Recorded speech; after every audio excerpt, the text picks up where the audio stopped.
Hello, good morning, नमस्ते, सत श्री अकाल। कैसे हैं आप सब? Welcome back to our channel Verma education Path. तो आज हम लोग दोस्त पार्ट 3 टेंस का पार्ट 3 लेकर आए हैं। तो टेंस के पार्ट 3 में हम लोग आज ये जानने का प्रयास करेंगे कि किस तरह से टेंस की कड़ी आगे बढ़ी है। पिछले कक्षा में हम लोगों ने टेंस की उत्पत्ति कैसे हुई है उसके बारे में पढ़ा था। आज हम टेंस की कड़ी को आगे बढ़ाते हुए आपको बताने का काम करता हूं। मैं फ़िलहाल आपको टेंस का उत्पत्ति कैसे हुआ, टेंस होती क्या है, मैं थोड़ा सा आज फिर मैं रिकॉल करवा देना चाहता हूं। गाइस ध्यान देंगे आप लोग। तो देखिए मैं आपको बताता हूं, ध्यान दीजिएगा। मैंने बताया था टेंस का एक छोटा सा डिफिनेशन मैंने बताया था, टाइम ऑफ एक्शन। टेंस का एक मैंने छोटा सा डिफिनेशन बताया था, टाइम ऑफ एक्शन। ये एक्शन क्या है मैंने आपको कैटेगराइज करके बताया था। और इस एक्शन को बताने वाले ही एक शब्द है, इस एक्शन को बताने वाला एक शब्द है जिस शब्द का नाम है, हम लोग क्या कहते हैं उसको, वर्ब। इस एक्शन को बताने वाला ही एक शब्द होता है जिसे हम लोग कहते हैं वर्ब। ये वर्ब क्या होती है आपको मैं बता दूं कि वर्ब की कैटेगरी होती है, एक वर्ब की कैटेगरी जिसे वर्ब का पैटर्न हम लोग कह सकते हैं।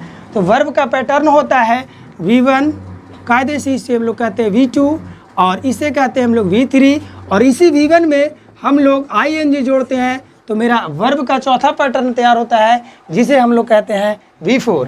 और इसी का एक अगला पैटर्न है, यानी V1 में हम लोग एस या एस को सफिक्स करते हैं, एस या एस को जोड़ते हैं तो वर्ब का पांचवा पैटर्न तैयार होकर आता है जिसे हम लोग कायदे से V5 कहते हैं। तो ये वर्ब है जो एक्शन को बताने वाला ही शब्द है जिसे हम लोग वर्ब कहते हैं। बात रही टाइम की, तो आइए हम लोग टाइम का चर्चा भी कर लेते हैं। हालांकि हमने पिछले वीडियो में चीज़ों को पढ़ा था, लेकिन मैं फिर से इसे बता देना चाहता हूं कि टाइम जो है कि आपको मैंने बताया था कि 3 टाइप्स के मैंने बताया था।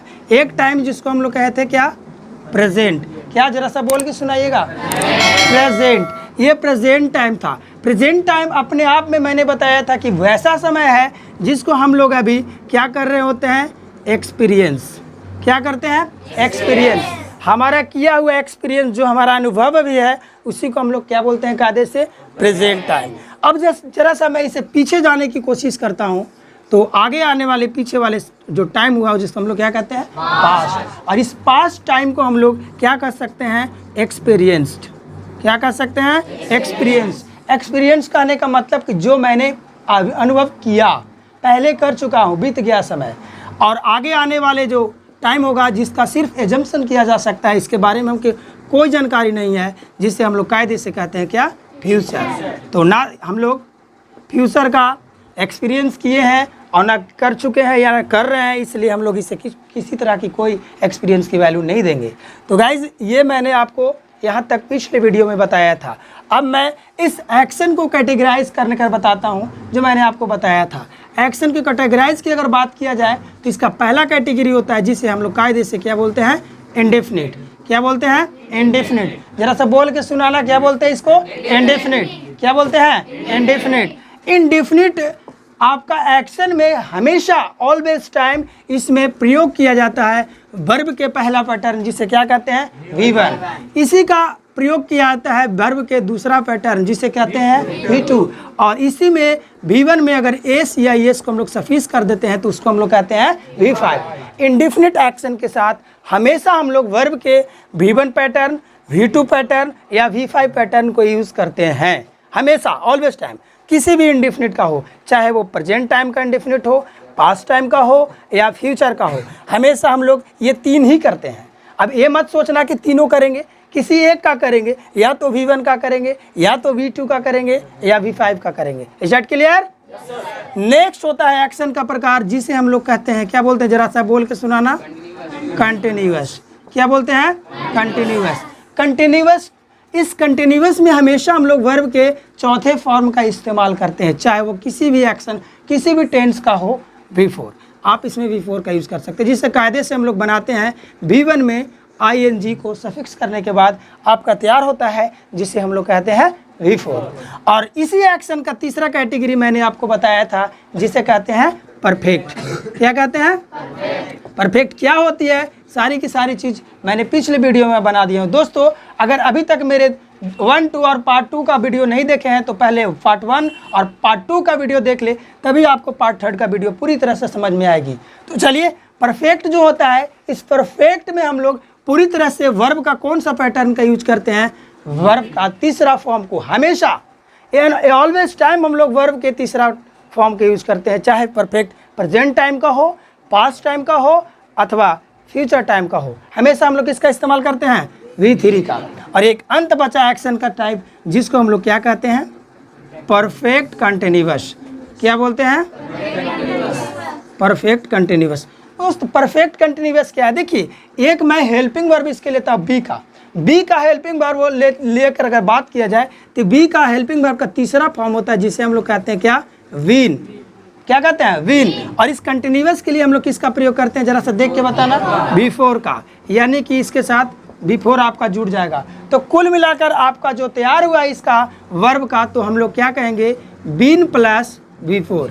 क्या तैयार हुआ? Been plus V4। यानी कहने का मतलब, मैं फिर से आपको समझा देता हूँ, ध्यान देंगे आप लोग। मैंने टेंस का एक छोटा सा डिफिनेशन के माध्यम से समझाया जिसे हम लोग कहने का काम करते हैं टाइम ऑफ एक्शन।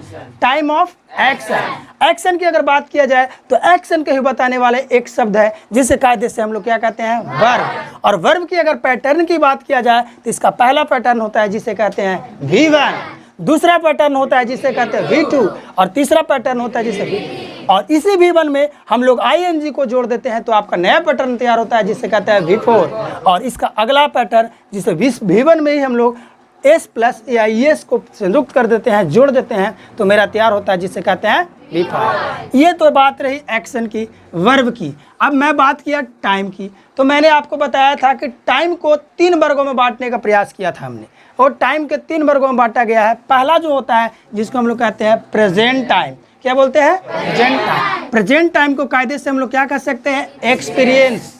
एक्सपीरियंस मतलब अनुभव करना होता है। जो अभी हम लोग वर्तमान समय में जो भी चीज़ को अनुभव कर रहे हैं, एक्सपीरियंस कर रहे हैं, वो कौन टाइम कहलाएगा? Present time. इसे पीछे आने की कोशिश करेंगे तो हमें एक नया टाइम प्राप्त होता है जिसे कहते हैं पास्ट टाइम। और ये जो पास्ट टाइम हुआ वो अपने आप में क्या होता है? एक्सपीरियंस्ड, जो हम अनुभव कर चुके थे, पहले समय बीत गई, इसे हम लोग पास्ट कहते हैं। आगे आने वाले एक अगला समय जिसे मैंने डाउट रेखाओं से दिखाया है ना, इसका सिर्फ एजम्पशन किया जा सकता है, इसके बारे में हमें कोई जानकारी नहीं है आगे के टाइम के बारे में, जिसे हम लोग क्या कहते हैं? फ्यूचर। और मैंने एक्शन को कैटेगराइज किया 4 भागों में। पहला को कहते हैं इंडेफिनिट, दूसरा को कहते हैं कंटिन्यूअस, तीसरा को कहते हैं परफेक्ट और चौथा को कहते हैं परफेक्ट। क्लियर है? हमेशा इंडेफिनिट के साथ V1, V2 या V5 का प्रयोग करेंगे, कंटिन्यूअस के साथ ऑलवेज टाइम V4 का प्रयोग करेंगे और परफेक्ट के साथ V3 और परफेक्ट कंटिन्यूअस में been plus V4। Is that clear? किसी को प्रॉब्लम? तो चलिए आगे हम लोग इसको पढ़ने का प्रयास करेंगे। अब हम लोग टाइम और टेंस के बाद आगे बढ़ते हैं। टेंस का जो पहला मुझे तैयार होता है जिसे हम लोग कायदे से कहते हैं प्रेजेंट इंडेफिनिट। क्या बोलेंगे? जरा सा बोल के सुनाना आप सब। Present indefinite. बदतमीज की जैसा बात नहीं करो, ढंग से बातें करो। इसे हम लोग कहते हैं प्रेजेंट इंडेफिनिट। क्या बोलते हैं? Present indefinite. और इस प्रेजेंट इंडेफिनिट को अगर कैटेगराइज की बात किया जाए तो इसे हम लोग 2 हिस्सों में लेकर चलते हैं। कितने हिस्सों में? 2 हिस्सों में। एक हिस्सा को हम लोग कहते हैं अफर्मेटिव। क्या बोलते हैं? अफर्मेटिव। पहला हिस्सा जिसे हम लोग क्या कहते हैं? अफर्मेटिव। और अगर अफर्मेटिव की बात किया जाए तो इसे हम लोग 2 हिस्सों में लेकर चलते हैं अफर्मेटिव को। ठीक है? एक को कहते हैं हम लोग सिंगुलर सब्जेक्ट। क्या बोलते हैं? जरा सा बोल के सुनाना। Singular subject. और दूसरा जो होता है उसे हम लोग कहते हैं प्लूरल सब्जेक्ट। क्लियर हो रहा है? एक होता है सिंगुलर सब्जेक्ट और दूसरा होता है प्लूरल सब्जेक्ट। क्लियर है? सिंगुलर सब्जेक्ट के साथ हम लोग V1 के साथ एस या ES को प्रयुक्त करते हैं। सिंगुलर सब्जेक्ट के साथ हम लोग V1 के साथ एस या ES का प्रयोग करते हैं। यानी कहने का मतलब हुआ कि अगर सब्जेक्ट सिंगुलर होगा तो उसके साथ वर्ब के कैमा फॉर्म का यूज़ होगा? 5वां फॉर्म, यानी कि V5 का प्रयोग करेंगे। कब? जब सब्जेक्ट सिंगुलर रहेगा तब। दूसरी होती है प्लूरल सब्जेक्ट। तो इस प्लूरल सब्जेक्ट के साथ हम लोग वर्ब का कौन सा पैटर्न का यूज़ करेंगे? पहला पैटर्न। अगर सब्जेक्ट प्लूरल रहेगी तो हम लोग उसके साथ V1 का प्रयोग करेंगे। गाइज आपको मैंने पहले भी बताया था कि सिंगुलर सब्जेक्ट कौन कौन होते हैं और प्लूरल सब्जेक्ट कौन कौन होते हैं। ये सारी की सारी चीज़ आपको बताई हुई है। आप पीछे जाकर के वीडियो में देख लेंगे कि आपका सिंगुलर सब्जेक्ट कौन है और प्लूरल सब्जेक्ट कौन है। अगर सिंगुलर सब्जेक्ट की जानकारी हो जाएगी तो उस सिंगुलर सब्जेक्ट के साथ हम लोग V5 का यूज़ करेंगे और प्लूरल सब्जेक्ट के साथ किसका यूज़ करेंगे? क्लियर है? तो प्रेजेंट इंडिफिनिट का पहला कैटेगरी अफर्मेटिव, जिसे दो हिस्सों में बांटा, और दूसरा कैटेगरी होता है जिसे हम लोग कहते हैं कायदे से नेगेटिव। क्या बोलते हैं? जरा बोल के सुनाना। नेगेटिव, या इसी को हम लोग कहते हैं इंट्रोगेटिव। क्या कहते हैं? इंट्रोगेटिव। बोल के सुनाना, क्या बोलते हैं? इंट्रोगेटिव। इंट्रोगेटिव। और इस इंट्रोगेटिव के वही हम लोग दो हिस्सों में लेकर चलते हैं। इसका दो हिस्सा हुआ, एक पहला हिस्सा जिसे हम लोग सिंगुलर सब्जेक्ट कहेंगे। क्या बोलेंगे? Singular subject. क्या बोलेंगे? Singular subject. और दूसरा को क्या बोलेंगे? Plural subject. क्या बोलेंगे? Plural subject. दूसरा को प्लूरल सब्जेक्ट। अब बात आती है यहाँ पे आपके कुछ समझने वाली, सिंगुलर सब्जेक्ट और प्लूरल सब्जेक्ट में। जब हम लोग किसी भी सेंटेंस का नेगेटिव या इंट्रोगेटिव सेंटेंस बनाने लगते हैं तो मुझे ज़रूरत पड़ती है हेल्पिंग वर्ब की। किसकी ज़रूरत पड़ती है? हेल्पिंग वर्ब की। तो हेल्पिंग वर्ब की उत्पत्ति कहाँ से हुई? वो हेल्पिंग वर्ब आएगा कैसे? बातें समझ में आ रही है आपको? यानी जब भी किसी भी सेंटेंस का नेगेटिव या इंट्रोगेटिव बनाया जाता है तो उसके लिए ज़रूरत होती है किसकी? हेल्पिंग वर्ब की। तो हेल्पिंग वर्ब कैसे तैयार होता है? आइए हम लोग प्रेजेंट इंडिफिनिट का एक छोटा सा हेल्पिंग वर्ब लोग इधर बगल में तैयार करते हैं। जैसे एक हेल्पिंग वर्ब होता है क्या? डू। क्या होता है? डू। डू के हम लोग प्रेजेंट यानी कि V1 पार्ट कर सकते हैं, इसका डू होता है। और एक होता है दूसरा कैटेगराइज जिसको हम लोग कहते हैं डीड। क्या कहते हैं? डीड। और तीसरा जो होता है आपका, जिसे हम लोग कहते हैं कची, क्या बोलते हैं? डन। ये आपका V1 हो गया, ये आपका V2 हो गया और वो आपका V3 हो गया। क्लियर है? किन्हीं को कोई दिक्कत? तो इसी हेल्पिंग वर्ब का यूज़ हम लोग प्रेजेंट इंडिफिनिट में करते हैं, इसी हेल्पिंग वर्ब का यूज़ करते हैं। तो देखिए सिंगुलर सब्जेक्ट रहेगा तो सिंगुलर सब्जेक्ट के साथ इस लिखे गए डू के साथ, अब मुझे बताइएगा ये डू क्या है अपने आप में? V1 है, V2 है या V5 है? V1 है। और V1 है तो बताइए, तो सिंगुलर सब्जेक्ट के साथ मैंने V1 के साथ एस या यस लगाने के लिए बोला कि नहीं बोला? तो इस लिखे गए डू के साथ हम लोग यस का प्रयोग करते हैं तो क्या आपका तैयार हो गया? डज, जो कि आपका ये क्या हो गया? V5 हो गया ना। अब इसके बाद वर्ब के कौन सा फॉर्म का यूज करेंगे हम लोग? V1 का। क्यों? क्योंकि इसके पहले हम लोग कहते हैं कि सर सिंगुलर सब्जेक्ट के साथ आपने V5 का प्रयोग करने के लिए बताया। हाँ बिल्कुल मैंने सही बताया। ये देखिए सिंगुलर सब्जेक्ट के साथ मैंने यहाँ पे V5 का प्रयोग कर दिया। चूँकि V1 में ये जोड़ दिया तो V5 तो बन ही गया ना। अब जब V5 बन गया, एक बार V5 का प्रयोग हो गया तो बार बार हमें V5 का प्रयोग करने की ज़रूरत नहीं है। ये सुपर फ्लॉस में जाता है। मैं सुपर फ्लॉस की कहानी आपको अच्छी तरह से बताऊंगा आगे आने के बाद। तो डज के बाद V1 का प्रयोग करेंगे हम लोग। और आने वाले आगे प्लूरल सब्जेक्ट, इसके साथ भी हम लोग V1 का फॉर्म को ही लेंगे, डू। अब जब डू हो ही गया तो इसके साथ हम लोग ऑलरेडी किसका प्रयोग कर देंगे? V1 का। Is it clear? यहाँ तक किन्हीं को कोई दिक्कत? अब मैं इसका एक छोटा सा एग्जाम्पल लेकर के आपको बताऊंगा आखिर ये डज कैसे बना। आपको मैं बता दिया। डू क्या कहाँ से आया इसको भी मैंने बताया कि डू एक हेल्पिंग वर्ब है और इस हेल्पिंग वर्ब का जरूरत नेगेटिव या इंट्रोगेटिव बनाने में पड़ता ही पड़ता है। क्लियर है? बातें समझ में आ रही है? जैसे मैं एक एग्जाम्पल आपको लेता हूँ।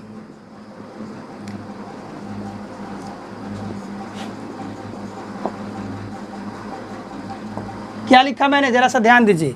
आई ब्लैंक्स राइट अ लेटर। ठीक है, लिखा आई ब्लैंक्स राइट अ लेटर। तब यहाँ पे ये जो आपका ब्लैंक्स में दिया हुआ है, यहाँ पे ये बताइए ये कौन सा सब्जेक्ट है? Singular subject. क्या है? बहुत अच्छे, बदतमीज की जैसा बात करिए, सिंगुलर सब्जेक्ट है। लेकिन हम लोग यहाँ पे बदतमीजी के जैसा प्रयोग नहीं कर देंगे। ध्यान से हम लोगों को देखना है, सिंगुलर सब्जेक्ट होते हुए भी इसके साथ हम लोग V1 का प्रयोग करेंगे कि V5 का प्रयोग करेंगे, वो मुझे बताइए। आई के साथ V5 का प्रयोग होगा या V1 का प्रयोग होगा? ध्यान दीजिए जरा सा, नोटिस माई पॉइंट, बताइए मेरी बातों को। तो यहाँ पे आई के साथ हम लोग V5 का प्रयोग नहीं करेंगे, यहाँ पे V1 का प्रयोग करेंगे। Is that clear? मैंने इसको एक्सेप्शन के जरिए लेके चलता हूँ कि आई जो है से कि सिंगुलर सब्जेक्ट होते हुए भी इसके साथ हम लोग V1 का प्रयोग को सही माना है। ग्रामरियन ऐसा बता कर रहे हैं। क्लियर है?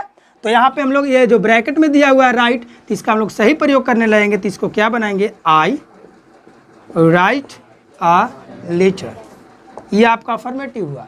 इसी को अगर हम लोग नेगेटिव बनाने की बात करें तो नेगेटिव बनाने में आपकी ज़रूरत किसकी पड़ती है? हेल्पिंग वर्ब की। किसकी जरूरत पड़ती है? हेल्पिंग वर्ब की। तो बनाएंगे आई के साथ, बताइए हेल्पिंग वर्ब क्या लाएगा? डू, उसके बाद नोट, है ना, उसके बाद क्या लाएगा?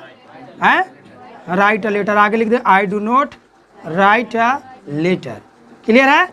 नेगेटिव में हम लोग यहाँ सिंगुलर सब्जेक्ट के साथ भी लिख सकते हैं डज प्लस, है ना, या नोट आप बाद में यूज कर सकते हैं, कोई इशू नहीं है, रहने दीजिए। डोंट या डजंट भी लिख सकते हैं। क्लियर है? तो ये अगर इसको हम लोग क्लोज एंडेड बनाना चाहे तो क्लोज एंडेड भी बनाएंगे। मैं आपको बता देता हूँ क्लोज एंडेड का। क्लोज एंडेड में क्या होता है कि आपका क्लोज एंडेड का 2 टाइप्स आता है। एक मैं बताया था यस नो क्वेश्चन में बताया था। तो अगर इसमें हम लोग लेते हैं तो हेल्पिंग वर्ब को आगे लिखना पड़ेगा, यानी डू आपका आगे आएगा, do I write a letter. ये आपका क्या हो गया? क्लोज एंडेड का। अगर इसी का हम स्ट्रक्चर की बात करें, ध्यान दीजिएगा, इसी का अगर स्ट्रक्चर की बात करें कि प्रेजेंट इंडेफिनिट का अफर्मेटिव स्ट्रक्चर क्या होता है, तो गाइज इसका स्ट्रक्चर होता है सब्जेक्ट प्लस क्या? सब्जेक्ट प्लस V1 या V5, है ना, प्लस ऑब्जेक्ट। ये इसका अफर्मेटिव स्ट्रक्चर होता है। ठीक है? इसका अगर हिंदी पहचानने की बात किया जाए कि सर मैं प्रेजेंट इंडेफिनिट का हिंदी पहचान कैसे करूंगा, तो इसका हिंदी पहचानने का नियम होता है कि जिस हिंदी वाक्य के अंत में क्या बोलेंगे? जिस हिंदी वाक्य के अंत में, मैं शॉर्ट लिखता हूँ आप समझ लीजिएगा, क्या लगा हुआ रहेगा? ता है, ती है ना, और क्या लगा हुआ रहेगा? ते हैं। अगर ता है, ती ही, ते हैं, ता हूँ इत्यादि लगा हुआ रहेगा तो हम लोग उससे कौन टेंस का वाक्य समझेंगे? प्रेजेंट इंडेफिनिट का वाक्य समझेंगे। और अगर इस प्रेजेंट इंडेफिनिट का वाक्य रहेगा तो उसको हम लोग इस अफर्मेटिव सेंटेंस के स्ट्रक्चर के जरिए उसका हम लोग इजीली टाइप से ट्रांसलेशन बना सकते हैं। तो आपको आई होप ये समझ में आ गई होगी प्रेजेंट इंडेफिनिट। मैं एक बार फिर से बता देता हूँ, आप समझने का प्रयास कीजिएगा।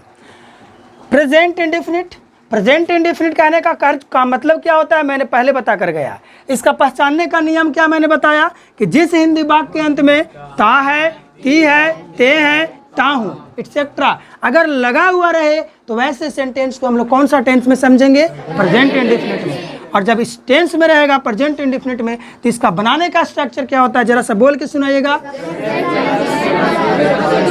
सब्जेक्ट प्लस V1 या V5 प्लस ऑब्जेक्ट। क्लियर है? ये स्ट्रक्चर के जरिए हम लोग बना सकते हैं। लेकिन इसे हम लोग समझने का प्रयास किया कि प्रेजेंट इंडेफिनिट को 2 हिस्सों में बांटा। पहला हिस्सा क्या होता है? अफर्मेटिव, और दूसरा हिस्सा क्या होता है? नेगेटिव, या इसे कायदे से कहते हैं इंट्रोगेटिव। तो अफर्मेटिव को कितने हिस्सों में बांटा? 2 हिस्सों में। एक हिस्सा को कहें सिंगुलर सब्जेक्ट और दूसरा हिस्सा को कहें प्लूरल सब्जेक्ट। और सिंगुलर सब्जेक्ट के साथ हम लोग V1 का साथ एस या एस को जोड़ करके अर्थात V5 का प्रयोग करते हैं, और प्लूरल के साथ हमेशा V1 का प्रयोग करते हैं। लेकिन जब नेगेटिव की बात हुई तो हमें हेल्पिंग वर्ब की जरूरत पड़ती है। वो हेल्पिंग वर्ब कैसे तैयार हुआ आपको मैंने बताया। लिखे गए सिंगुलर सब्जेक्ट के साथ डू, V1 के साथ एस या एस को प्रयोग किया तो आपका तैयार हुआ डैज, और उसके बाद हम लोग प्रयोग करेंगे किसका? V1 का, यानी डैज प्लस V1। अगर नेगेटिव बनाना है तो इसके साथ हम लोग नोट का भी प्रयोग कर सकते हैं। इसे हम लोग शॉर्ट में डोंट भी लिख सकते हैं, डजंट भी लिख सकते हैं। जट क्लियर? तो ये रही पूरा का पूरा आपका प्रेजेंट इंडेफिनिट का। आई होप ये आपको अच्छे से समझ में आ गई होगी। अब मैं इसका अगला बताता हूँ जिसे हम लोग कहते हैं प्रेजेंट कंटिन्यूअस को बताने से पहले मैं एक छोटा सा सेंटेंस लेता हूँ, जरा सा इस पर गौर कीजिएगा। क्वेश्चन एग्जाम में एरर यहाँ से पूछता है। देखिए मैं एक WH का एक स्ट्रक्चर का क्वेश्चन लेता हूँ, जैसे एग्जाम्पल स्वरूप what does he write a letter. उस्ताद मैं आपसे गौर चाहता हूँ, इस सेंटेंस पे लिखा हुआ है what does he write a letter. Question बड़ा समझदारी वाली होगी आपकी, क्योंकि इससे क्वेश्चन एग्जाम एरर पूछता है। तो देखिएगा what does he write a letter कहना क्या सही होगा या गलत होगा, इस पर सोचने वाली बात होगी। यहाँ पे व्हाट से क्वेश्चन किया है, what does he write a letter, क्या वह पत्र लिख रहा है? तो व्हाट से जब प्रश्न कर ही रहे हो तो क्या लिख रहा है? तो लेटर लिख ही रहा है। जब पता चल रहा है तो एक ही चीज़ को बार बार कहना, क्या लिख रहा है? पत्र लिख रहा है। तो एक ही चीज़ को बार बार कहना गलत फहमी होगी। तो हमें इसे यहाँ जगह पे लेटर लिखना बेवकूफ़ी होगी, क्योंकि एक ही चीज़ को बार बार हमें शो नहीं करना। वो कैसे? देखिए मैं एक छोटा सा चीज़ आपको बताता हूँ, जिसे हम लोग कहते हैं सुपरफ्लॉस। क्या बोलते हैं? सुपरफ्लॉस। क्या बोलते हैं? सुपरफ्लॉस। सुपरफ्लॉस का मतलब क्या होता है पता है? देखिए सुपरफ्लॉस जो है ना, एक शब्द सुपर और दूसरा हुआ फ्लॉस। सुपर मतलब हुआ बियॉन्ड, सुपर मतलब क्या हुआ? बियॉन्ड, और फ्लो मतलब फ्लॉस मतलब होता है फ्लो। फ्लो, बियॉन्ड मीन्स पर्रे, फ्लो मीन्स बहना या फिर उसके पार से जाना। तो इसका मतलब हम लोग कह सकते हैं कि कोई चीज़ अगर कंट्रोल से बाहर फ्लो करने लग जाए, कोई भी चीज़ अगर कंट्रोल से बाहर फ्लो करने लग जाए तब उसको हम लोग क्या कहते हैं, सुपरफ्लूस। जैसे कहने का मतलब कि एक स्तंभ दिया हुआ है, इसका लिमिटेशन यहाँ तक ही है, इधर से पानी जा रही है, इसका कंट्रोल यहीं तक है, और अगर इस पानी का बहाव अगर इसके ऊपर से जाने लगेगा, कंट्रोल तो यहीं तक न था, लेकिन जब ऊपर से जाने लगेगा तो इसको हम लोग क्या कहेंगे, सुपरफ्लूस। जरूरी यहाँ तक थी, ऊपर से जा रही है, जिसे हम लोग सुपरफ्लूस कहते हैं। आप सुपरफ्लूस समझ में आ गया होगा आपको। आवश्यकता से अधिक प्रयोग करना सुपरफ्लूस कहलाता है। जैसे यहाँ पे वाट का प्रयोग जब कर ही दिए तो आ लेटर लिखना हमारी बेवकूफ़ी होगी। बातें समझ में आ रही होगी, ये चीज़ को आप अच्छे से समझ गए होंगे, ये सुपरफ्लूस है। जैसे मैं आपको एक एग्जांपल देता हूँ। जैसे अभी मैंने बाहर से आया तो एक लड़का मुझे कह रहा था, सर आज धूप कितनी गर्म थी, सर आज धूप कितनी गर्म थी। ये तो मुझे बेवकूफ़ी समझ में आई, अरे धूप है ही तो गर्म रहेगा ही रहेगा, तो धूप है ही तो गर्म रहेगा, तो धूप को गर्म कहना ये क्या कहलाएगा, सुपरफ्लूस। क्या कहलाएगा, सुपरफ्लूस। और भी कह सकते हो, जैसे सपोज डैट कि सर ये शहद बहुत मीठा है, सर ये शहद बहुत मीठा है। अब सोचने वाली बात है, यार शहद है ही तो मीठा तो लगेगा ही लगेगा, तो शहद के साथ मीठा जोड़ना क्या कहलाएगा, सुपरफ्लूस, क्योंकि शहद का नेचर है कि वह मीठा लगेगा ही लगेगा। गाइस आपको समझ में आ गया होगा। तो चलिए मैं अब सुपरफ्लूस के आगे आपको कंटिन्यूअस की जानकारी देता हूँ। प्रेजेंट कंटिन्यूअस के बारे में हम लोग पढ़ेंगे। चलिए अब हम लोग पढ़ेंगे दूसरा, जिसे हम लोग कहते हैं प्रेजेंट कंटिन्यूअस। क्या बोलते हैं, प्रेजेंट कंटिन्यूअस। देखिए दोस्त, मैं आपको बिल्कुल बेसिक लेवल से टेंस को नहीं बता रहा हूँ, क्योंकि आप 12th कक्षा में हो, कोई बच्चे आप इससे उच्चतर कक्षा में आते हो, तो मैं अगर बेसिक से देना शुरू कर दूँ तो हो सकता है मुझे एक वीडियो में 3 घंटे 4 घंटे देने पड़ जाएं। तो मैं इसका आपको बता रहा हूँ आगे से। हालांकि मैं बता देता हूँ, आप समझ लीजिएगा। प्रेजेंट कंटिन्यूअस का हिंदी पहचानने का नियम होता है, यानी हिंदी चिन्ह जिसको हम लोग कह सकते हैं। नीचे मैं लिख देता हूँ, जिस हिंदी वाक्य के अंत में रहा है, रही है, रहे हैं इत्यादि अगर लगा रहे, रहा है ना, रही है, या क्या लगा रहेगा, रहे हैं, रहा हूँ भी लिख सकते हैं। अगर इन तमाम लगा हुआ है उसके अंत में, तो हम लोग वो कौन टेंस का वाक्य समझेंगे, उससे प्रेजेंट कंटिन्यूअस के अंत। जिस वाक्य के अंत में रहा है, रही है, रहे हैं, रहा हूँ इत्यादि लगा रहे, उसे कौन सा टेंस का वाक्य समझेंगे, अब प्रेजेंट कंटिन्यूअस। अब इसके साथ हमें हेल्पिंग वर्ब की ज़रूरत पड़ती है। वो हेल्पिंग वर्ब कहाँ से आता है मैं आपको बताता हूँ। प्रेजेंट कंटिन्यूअस बनाने के लिए हेल्पिंग वर्ब की आवश्यकता पड़ती है। तो हेल्पिंग वर्ब का निर्माण देखिए कैसे होता है। मैंने आपको वर्ब में पढ़ाया था वी को प्राइमरी ऑक्सिलरी में पढ़ाया था ना। वी को हम लोग 3 कैटेगराइज किए थे। एक किए थे इज़, और दूसरा किए थे एम आर, किए थे ना, इज़ एम आर, जिसे कायदे से हम लोग V1 मान के चलेंगे। दूसरा होता है क्या, बोलिएगा ज़रा, बाज, और इसे क्या पढ़ेंगे, बोलिए ज़रा सा, बाज वर। और एक तीसरा होता है जिसे हम लोग कहते हैं बीन। क्या बोलते हैं, बीन। ये V1 हुआ, V2 लेते हैं और V3 लेते हैं। क्लियर है। तो ये बी हेल्पिंग वर्ब से तैयार हुआ आपका 3। इसी हेल्पिंग वर्ब का प्रयोग हम लोग प्रेजेंट कंटिन्यूअस में करेंगे, यानी कि इज़, एम, आर। और इसके साथ मैंने आपको स्टार्टिंग में ही बताया था कि किसी भी कंटिन्यूअस एक्शन के साथ किसका प्रयोग करेंगे, V4 का बताया था ना। यानी V1 के साथ ING जोड़ दीजिएगा तो आपका तैयार हो जाएगा। अगर इसका अफर्मेटिव स्ट्रक्चर की बात करें तो मैं आपके सामने लिख देता हूँ। अफर्मेटिव स्ट्रक्चर हो जाएगा सब्जेक्ट प्लस इज या एम या are plus V4 plus object. Is it clear. इसी से आप नेगेटिव भी तैयार कर सकते हैं, इसी से अफर्मेटिव का नेगेटिव, इंट्रोगेटिव, WH हर स्ट्रक्चर को तैयार कर सकते हैं। आपको मैं बता दूं कि जब भी नेगेटिव का प्रयोग करोगे तो उसमें नोट का प्रयोग लगाना होगा। इंट्रोगेटिव करोगे तो हेल्पिंग वर्ब का प्रयोग सर्वप्रथम करना होगा, तत्पश्चात सब्जेक्ट का, उसके बाद आगे की काम, है ना। बातें समझ में आ रही है। अगर इसका एग्जाम्पल की मैं बात करूँ तो उसी एग्जाम्पल को मैं फिर से लेता हूँ ही ब्लैंक्स राइट अ लेटर। आपका एग्जाम इसी तरह से पूछेगा। आपके सामने 4 चॉइस रहेंगे, इस तरह से रहेंगे चॉइस। पहला number choice, he is write B में रहेगा राइट्स, सी में रहेगा इज राइटिंग और डी में दे देगा नन। अब गौर फरमाइएगा इस पे क्या आना चाहिए। आपका लिखा हुआ वर्ब आपका ब्रैकेट में जो दिया हुआ है चॉइस टॉप पे दिया है, लिखा ही ब्लैंक्स राइट अ लेटर। अब आप चॉइस के माध्यम से सिलेक्ट कर सकते हो कौन सा ऑप्शन आएगा, बताइए जरा सा। Option number C. ऐसा क्यों? क्योंकि मैंने अभी सीखा कि सर प्रेजेंट कंटिन्यूअस का स्ट्रक्चर जो बनता है इज एम आर के बाद V4 का प्रयोग करना है। अब सर देखिए सर ही के साथ हम लोग इज लगाएंगे और उसके बाद V4 का प्रयोग करेंगे जो कि V4 ये आपका बनता है ना। तो लिख सकते हैं he is writing a letter, he is writing a letter. Once again आप इसको देखिए, मैं आगे आपको बता। देखिए प्रेजेंट कंटिन्यूअस का स्ट्रक्चर आपके सामने लिखा हुआ है is M R plus V1 में ING जोड़ देंगे अर्थात V4। इसी स्ट्रक्चर से प्रेजेंट कंटिन्यूअस का सेंटेंस को मेक किया जाता है, बनाया जाता है। हिंदी पहचान चिन्ह रहा है, रही है, रहा हूँ इत्यादि लगा रहेगा।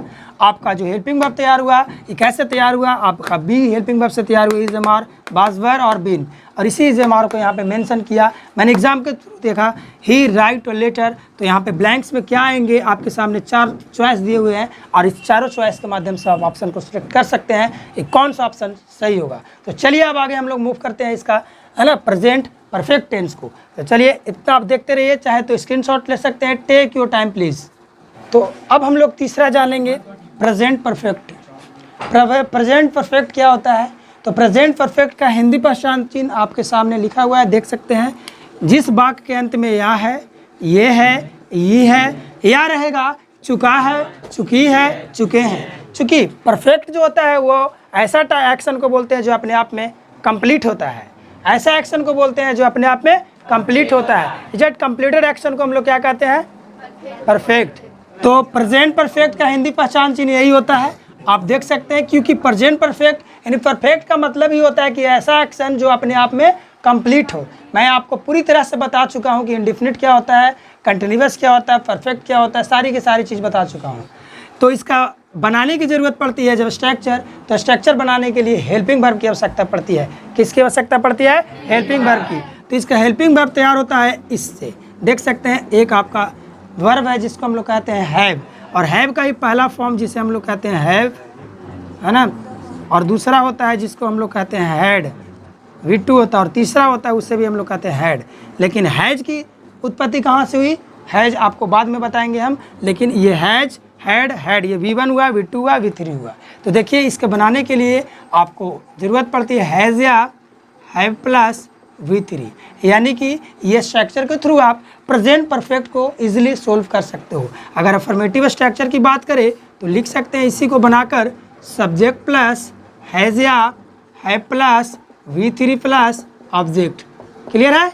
इसी को अगर नेगेटिव बनाएंगे तो लिख देंगे सब्जेक्ट प्लस हैज़ या have plus not plus V3 plus object. इसी को अगर नेगेटिव के बाद इंट्रोगेटिव की बात करें तो हम लोग हेल्पिंग वर्ब को आगे लिखेंगे और लिखेंगे हैज़ या have plus subject plus V3 plus object plus question mark. इसी को नेगेटिव बनाएंगे तो हम लोग सब्जेक्ट के बाद नोट का प्रयोग करेंगे। क्लियर है? इसी के बाद हम लोग नेगेटिव बनाएंगे तो नोट का प्रयोग करेंगे, और जब WH बनाएंगे तो WH मेंबर का कोई भी एक सदस्य ले लेंगे, वाई, वेन, उसके बाद हेल्पिंग वर्ब, तत्पश्चात सब्जेक्ट, और उसके बाद V3 का प्रयोग कर हम इजीली ढंग से इंट्रोगेटिव नेगेटिव को बना सकते हैं। क्लियर है? जैसे इसका मैं एक एग्जाम्पल ले लूँ, उसी एग्जाम्पल को मैं फिर से लिखता हूँ, ही ब्लैंक्स राइट अ लेटर। तो इसे क्या बनाओगे आप? यहाँ पे आप खुद से बताओ यहाँ पे क्या बनना चाहिए। तो हैज़ पहले लिखेंगे ही के साथ, और इसके बाद V3 आएगा तो राइट का V3 क्या होगा? रिटेन। क्या होगा? रिटेन। तो इजीली हम लोग लिख सकते हैं he has written a letter. Clear है? ये आपका ऑप्शन दे चुका है एक माने तो, ये ऑप्शन है इसका। इसके पहले हम लोग हैज़ लगाएंगे, उसके बाद V3 आप देख सकते हैं, हैज़ या हैव के बाद V3 लगता है ना, तो इजीली आप सोल्व कर सकते हो। बोल रहे हो कि सर आप हिंदी का ट्रांसलेशन नहीं बता रहे हो, तो मैं वैसे एक बता देता हूँ, आप खुद समझदार हैं, आप बना सकते हो इसका। जैसे एग्जांपल अगर लिया जाए कि मैं पत्र लिख चुका हूँ, तो देखिए मैं पत्र लिख चुका हूँ, परफेक्ट एक्शन जो होता है कंप्लीट होता है। अब इससे क्या पता चल रहा है कि जो मैं पत्र लिख रहा हूँ वो काम होना बाकी है कि कंप्लीट हो गया है? कंप्लीट हो गया। कंप्लीट एक्शन को ही हम लोग क्या कहते हैं? परफेक्ट। अब देखिए इसको बनाने के लिए पहचानना है, तो क्या मैं बताया कि जिस हिंदी वाक्य के अंत में चुका है, चुकी है, या है, ये लगा रहेगा, तो लगा हुआ है ना, तो इसलिए हम पहचान लिए कि कौन सा टेंस का है ये? Present perfect. अब इसको हमको बनाना है, तो बनाने के लिए स्ट्रक्चर आपके सामने लिखा हुआ सब्जेक्ट। कौन है सब्जेक्ट? आई। सब्जेक्ट पहचानने के लिए भी बता दिए हैं कि हु करके क्वेश्चन करो, जो आपको आंसर आएगा उसे हु क्या कहेंगे? सब्जेक्ट। तो आई और सब्जेक्ट के बाद क्या लिखा हुआ है? हैज़ या हैव। अब बताइए क्या लगाएंगे? आई हैव, है ना। उसके बाद V3 का प्रयोग करेंगे। लिखना वर्ब है, इसका V3 क्या होता है? रिटेन, है ना। क्या लिख रहा हूँ मैं? पत्र, यानी ऑब्जेक्ट है लेटर। तो हम लोग लिख सकते हैं कि I have written a letter. एक चीज़ आप यहाँ पे ध्यान दीजिएगा, ये जो हैज़ है इसके साथ ये हम लोग सिंगुलर सब्जेक्ट के साथ प्रयोग करेंगे हैज़ का, और प्लूरल सब्जेक्ट के साथ किसका प्रयोग करेंगे? प्लूरल सब्जेक्ट के साथ हैव का प्रयोग करेंगे, और सिंगुलर सब्जेक्ट के साथ हैज़ का प्रयोग करेंगे। आपको सिंगुलर सब्जेक्ट और प्लूरल सब्जेक्ट की जानकारी होगी, तो आप देखते रहिए। Take your time please. I hope ये वीडियो आपको पसंद आई होगी। मैं इसका नेक्स्ट पार्ट कल लेकर आऊँगा। तब तक के लिए, अंत तक देखने के लिए आप सबों को बहुत बहुत धन्यवाद।